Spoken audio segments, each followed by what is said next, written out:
Agora vem uma pergunta. E agora, padre, e claro que eu vou querer a participação de todos vocês, para a gente poder tentar dar uma resposta em Cristo nessa pergunta aqui. E agora, padre, dá uma olhadinha. Padre, como eu posso ver Jesus nascer em uma sociedade tão injusta como a que vivemos hoje? É uma grande pergunta, uma pergunta importantíssima. Mas assim, é claro que eu quero a participação de vocês, do Armando, que é palmeirense aqui, gente maravilhosa, né? Também eu quero ouvir a opinião de uma jovenzinha maravilhosa, canta demais. Ela é corintiana, mas o padre está aqui para rezar. Giovana, e o nosso querido também, Jorge, que é palmeirense e santista. Olha, eu sou palmeirense, santista, ele é, padre, São Paulino, exato. Juventino. Depende de quem paga o cachê. Eu gosto do Juventus, viu? O Juventus, eu me adoro o Juventus, da Moca. Então você está igual, tá igual a Jesus Cristo, igual de todos os times. Pois é, olha, eu acho que diante dessa pergunta, nós temos que lembrar primeiro o significado da vinda de Jesus. Então, a vinda de Jesus tem realmente como sentido, não é, Giovana? Salvar o homem de si mesmo. Quando a gente fala salvar do mal, é salvar do veneno que entrou no coração dos homens, que é o egoísmo, é querer pensar e ser como Deus. Então esse desajuste no mundo, né, foi um motivo que Deus quis vir para nos salvar de nós mesmos e dar-nos o sentido da amizade com Ele. E claro que quando a gente olha para a manjedoura, a gente vê um prato, só que é um prato de um animal. Tanto é que tinha um burrinho, tinha uma vaquinha lá e tinha os pastorzinhos. E a comida, quem era? Quem era a comida? Quem era a comida? O menino Jesus. Interessante isso, né? E hoje a gente fala de mesas fartas. Será que não é para nós trabalharmos um pouquinho também esse nosso pensamento? Não que nós não devemos ter mesas, que seria bom que todo mundo tivesse uma mesa farta para comer. Mas sabendo que alguns têm, outros não têm, nós deveríamos trabalhar um pensamento da caridade maior assim. Não é, Armando? Como é que você pensa isso aí em relação a nós cristãos católicos, para entender o sentido do Natal, sendo que muita gente está vivendo a injustiça hoje? Verdade, padre. Eu, criado descendente de italianos e portugueses, como é o senhor, sempre tive essa coisa de Jesus, de Deus no coração, a família sempre muito católica, sempre todos muito próximos. E o Natal era realmente uma época do encontro da família.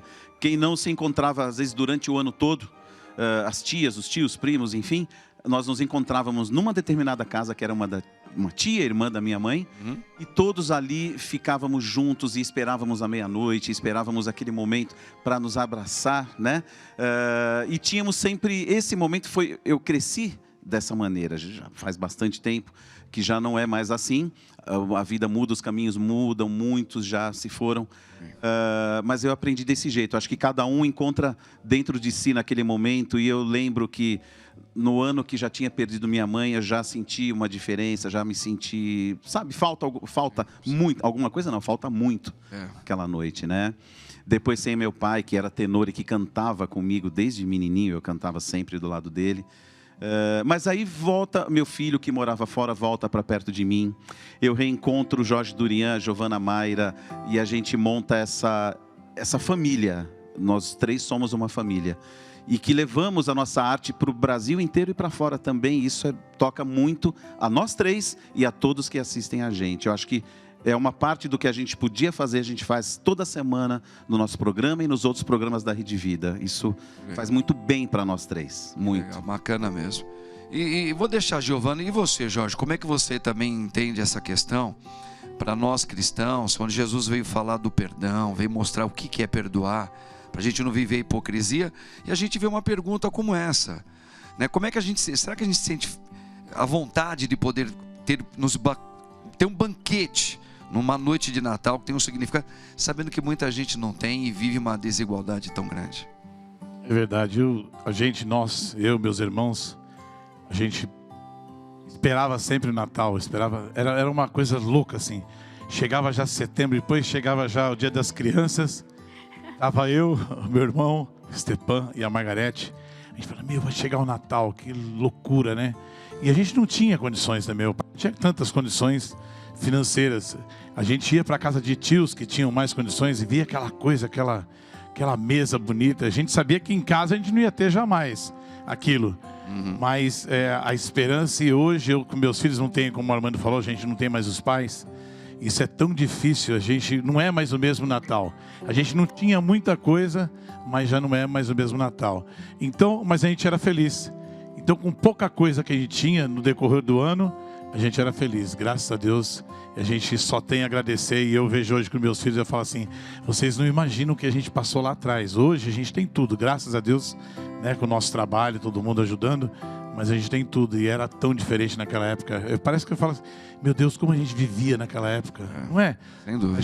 Eu falo até para o Armando, falando, nossa, a gente saía, a gente não precisava de dinheiro, não precisava sair, não era o dinheiro que mandava. Hoje, se você não tiver um dinheiro para dar para o seu filho, você vai abandonar ele em algum lugar, ele vai voltar sozinho, né? Então a gente fica preocupado.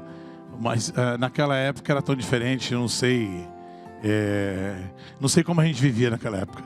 A gente não passa na minha cabeça essa história do passado e como é hoje. Como é hoje, é bem diferente. Se eu puder complementar, eu acho assim, Claro. acho que as pessoas, elas colocam muito na conta de Deus o pecado, né? A gente precisa lembrar sempre, o senhor como padre vai saber dizer isso muito melhor do que eu, que Deus não fez a gente para o pecado. O pecado foi uma consequência de uma desobediência de nós homens, né? Dos nossos primeiros pais, de Eva, né? Ao seu mandamento. E a partir desse momento a gente caiu no pecado. Mas Deus não criou a gente para o pecado, assim como Deus não criou a gente para essa vida aqui. A nossa vida é do outro lado. Então eu sempre penso muito assim que se você está aqui nesse mundo e você está passando por alguma dificuldade, alguma limitação, uma deficiência, uma doença, a fome, o desemprego, oferece isso a Jesus, oferece esse seu sacrifício que você está passando aqui nesse momento a Jesus. Oferece pelos pecados seus e pelos pecados das outras pessoas. Porque Jesus, ele não veio para salvar a gente, para dar uma vida boa aqui. Ele quer que você tenha uma vida eterna lá, do lado dele no céu, no paraíso.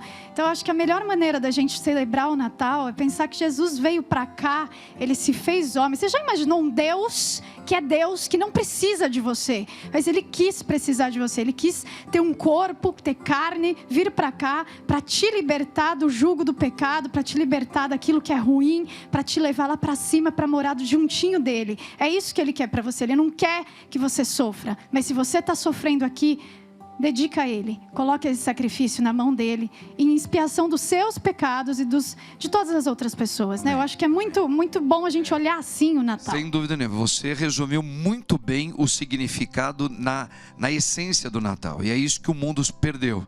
As pessoas hoje elas choram, e se elas choram é porque Jesus veio para nos salvar de nós mesmos, como eu comecei a falar. E você culpam, né? Culpam a Deus.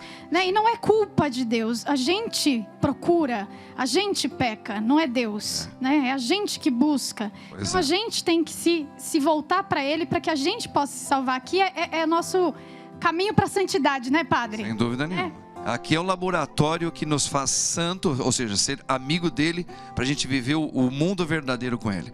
Muito bem.